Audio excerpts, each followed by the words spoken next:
Hello everyone. Um, I'm just gonna kind of do like a video mashup of the last 5 questions because I have not done them. Um, yes, I'm in my parents' garage. It's like the only place that's quiet in my house right now. So, for week 3 or number 3, the question was, how do I want the world to be different because I lived in it? And in the question, um, the saying live by design and not by accident. I just kind of want to go off that. I mean, um, I don't know. I don't feel like us as individuals. Well, I mean, everyone can change the world and stuff, but um, it takes a lot of bravery and motivation to do something like that. That would be considered changing an aspect of our world. Um, so I guess what I'm trying to say is I believe that people can change the world and do things to make the world a better place. It's just really hard, and I'm sure it's a lot of hard work. And I guess my advice to anyone who is trying to change the world with some breakthrough or something, I'm sure they have lived the way they wanted to and kept going when people told them no, and to be themselves and learn from their mistakes and stuff like that. So I think the saying live by design and not by accident, I think it's saying live your life the way you want to live it, and don't just be someone who's just existing and living, doing absolutely nothing. So, yeah, that was a hard question. I don't really know how else to answer it. As far as how I want the world to be different because of me, I don't know. I always feel like I was born in the wrong area or something, because I live in Rock Springs. I'm from Rock Springs, and I've always been different. I've always, um, I don't know. I've always done my own thing, and I've always tried to stick to who I am and not be afraid to be myself. Um, so I would have to say I would want the world to be more open-minded and open-minded about different things and not being scared. Hopefully give the world some bravery or something, I don't know. So yeah, I think I'm done with that question. The next question was, where should I break the rules? I don't know, they always say rules are meant to be broken, so, but I don't think it's really pertaining to this question. I think it's more, should I break rules in my own self and my own morals and my own beliefs? Well, I mean, should I break rules in order to follow what I believe and what I find moral and correct? I don't know. There's lots of places where you could break the rules. There's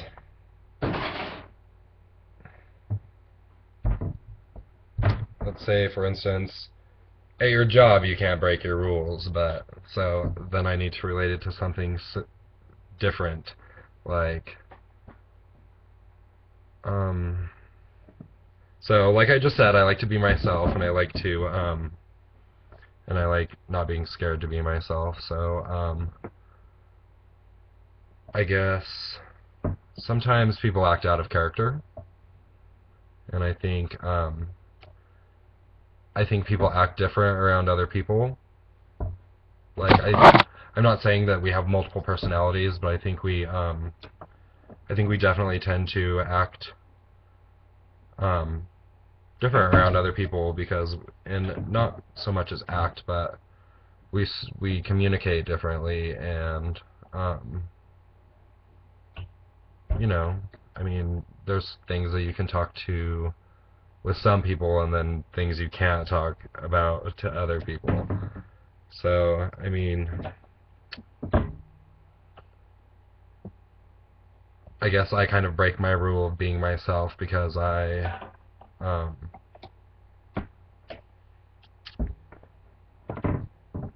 I don't know, sometimes I act out of character, like, um, I don't know. There's, for instance, my friend really likes Taylor Swift, and I have nothing against Taylor Swift. I think she is a great artist, and I think she's very talented. I just wish that she would find different motivation for things, like, or inspiration, I mean. She tends to be inspired by all these endless love crushes and that end up to be nothing, and then she writes a song about it. In my opinion, that's what she does. Um, like I said, I think she's extremely talented, and um, I just wish that she would find new inspiration.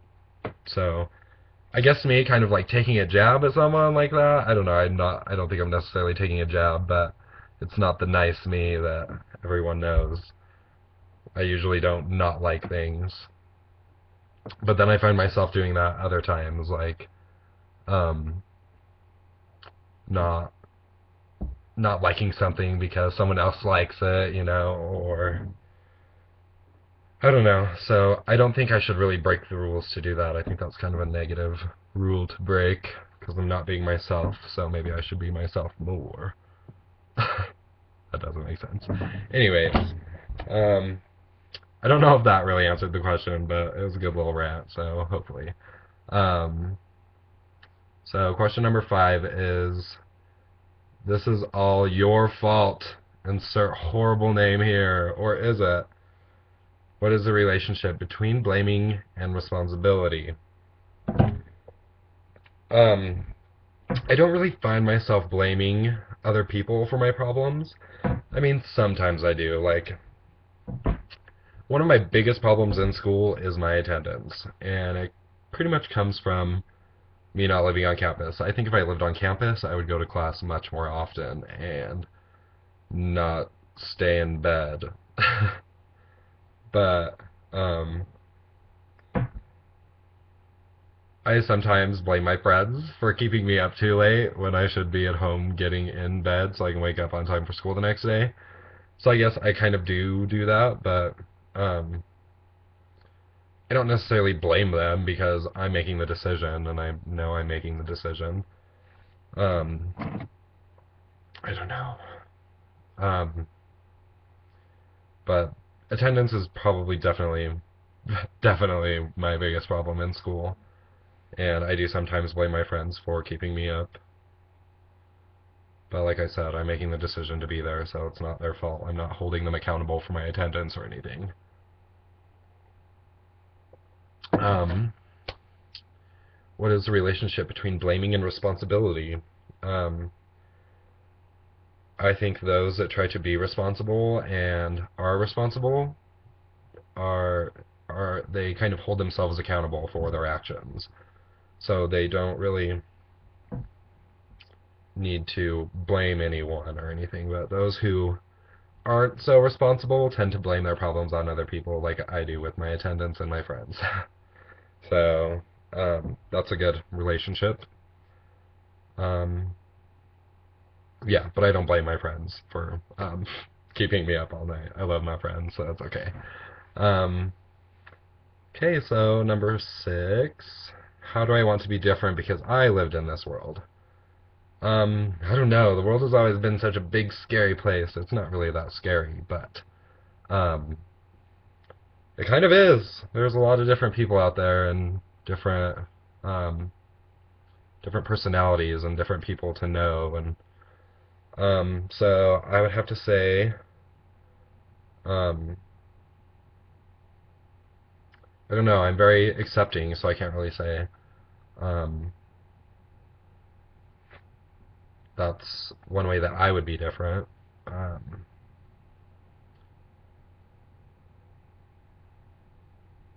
I mean,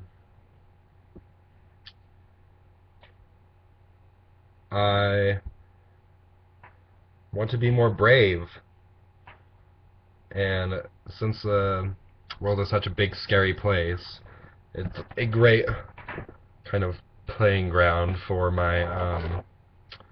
for me to learn to be more brave and do more things. I mean, I've traveled places before. I've never like traveled to another country or anything, but um, traveling inspires me a lot, and I'm very brave when it comes to traveling because I can just go somewhere where I've never been before by myself and have a good time. Um, but I would say I want to be more brave. Not that this world will really make us more brave, but I mean, if I were to like move to a big city that I had never been to before and um, met tons of new people and different people, that would definitely make me feel more adventurous and more brave.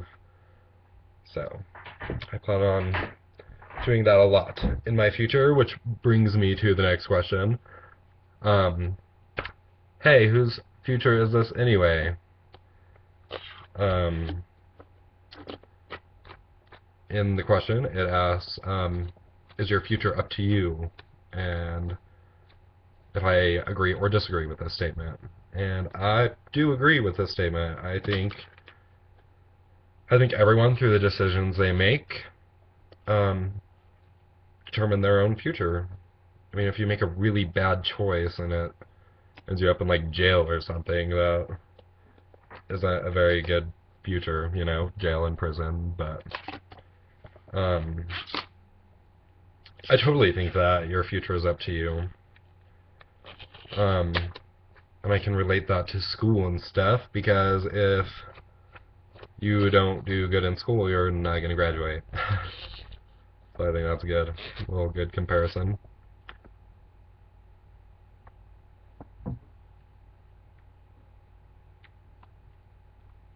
Aw.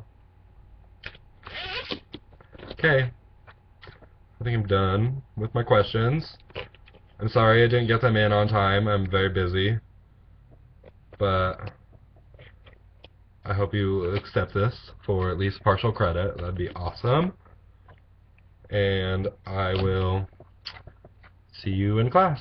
Okay, bye.